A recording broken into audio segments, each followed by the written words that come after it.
Steve McElroy, this surrogate for Mayor Pete Buttigieg, former chief of staff to the West Virginia Senate and lieutenant governor, he tweeted that Sanders doesn't show any leadership unless he, quote, muzzles you. He then posted a tweet purporting to apologize to you and saying, I know people won't believe this, but actually I was hacked. What is your response to that attack on you and to that, well, purported apology from the Buttigieg surrogate? Yeah, I mean, it's sad. And really, sometimes to cope with it, you just got to shake your head and chuckle a little bit. It is okay for liberal Democrats to attack Black women in America if we don't agree with them. In other words, Black women lead and Black lives matter. Our lives only matter and Black women only lead when we're doing exactly what you want us to do and saying exactly what you want us to say.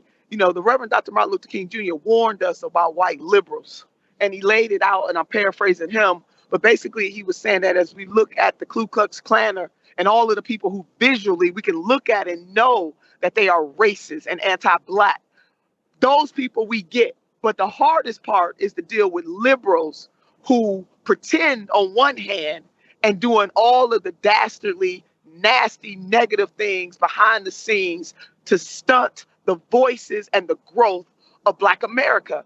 And so had that been a Trumper who said that, the neoliberals would be all over it. In the 21st century, with this man who had a prominent role within the Democratic Party in his state, a role on the Pete Buttigieg campaign, had that been a Sanders person, they would still be crying bloody murder. But because it happened to me, Nina Turner, national surrogate on Senator Bernie Sanders' campaign, a progressive woman that comes from a tradition of liberation fighters, Bree Joy and myself, throughout history, as our sister Cassie, who wrote that article, laid out, the Fannie Lou Hamers, the Ella Bakers of the world, the Erica Gardners of the world, if I could throw that out there, and bless her soul because she's not here with us, and all the other freedom fighters from generations past and the freedom fighters who live right here today, because we don't subscribe and we don't kowtow to them, then we're fair game. And Jeremy, what hurts so much, the muzzling of Black women, muzzle me.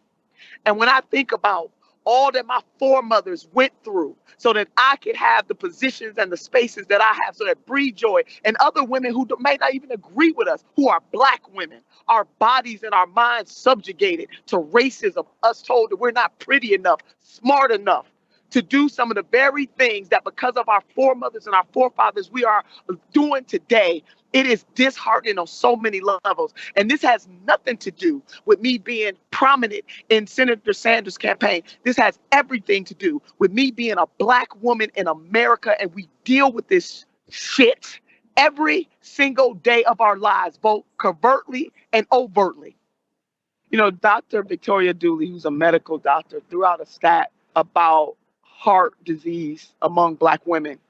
And she said that half of Black women in America have some type of heart disease complication, half of us, that there are so many microaggressions and the stressors that Black women are under, that our hearts are broken literally in this country at higher rates than any other group of people. Black men, white women, Latinx folks, Asian folks, that Black women have the highest incidences of heart disease. Our hearts are broken. And part of that says to me is that all of the hell that we catch on a regular basis, whether it's us worrying about ourselves as Black women or worrying about the Black children that we love, the Black men that we love, the Black community that we love and carry on our shoulders and backs, is literally killing us. Had this been said about a neoliberal or anybody else, those pearl clutching folks would have been crying bloody murder. Had it been said about any of those women by a Trumper. See, because we ain't talking about Trumpsters now. We ain't talking about people. I mean, wrap your mind around this. We ain't talking about people who support Donald J. Trump. We talking about people who purport to be part of the Democratic Party, and this party is lifted up. Black folks, we are the only group in this country that disproportionately votes for them over 90% of the time, no matter what. Now, other groups of color, they come in and out of the Democratic Party. But Black folks, we there come hell or high water. And this is what this man said about me. I liken it to when Trump called Omarosa a dog. Now, I don't believe in the politics of Trump, obviously. But you know what? Omarosa worked for him. That was her right to do it. What I don't like, and she's a sister of mine, What I don't from Buckeye, from Ohio. But nobody spoke up. You know why? Because it was Omarosa. Because she had worked for Donald Trump, they thought it was okay for that man to call her a dog. If we going to stand up for women and stand up for black women and keep talking about black women are the backbone, no matter how we sway politically, you have to come out and speak out against anti-blackness and misogyny targeted towards black women.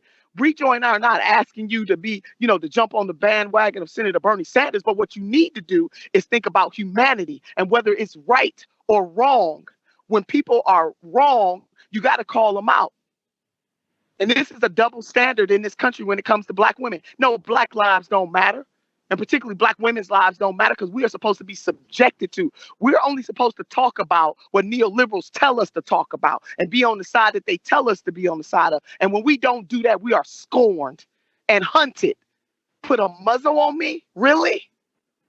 And then they're asking a white man, my beloved senator. Think about that.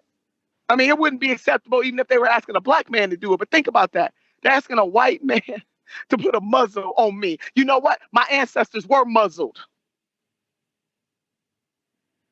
Literally muzzled in the United States of America under slavery. Bodies, minds, hearts, spirits muzzled. What I have to deal with is the fact that young black women after me will have to endure this. It don't matter how many degrees you have. It don't matter how many titles you have. You ain't never good enough. Well, I think anyone who is watching you and has watched these years of your fight, anyone who is an intellectually honest or moral person stands in awe of you and your presence. It may not be objective, but I'm in that camp of people who have watched you over these years, and I stand in awe of what you stand for and the struggle that you represent. Thank you, Jared.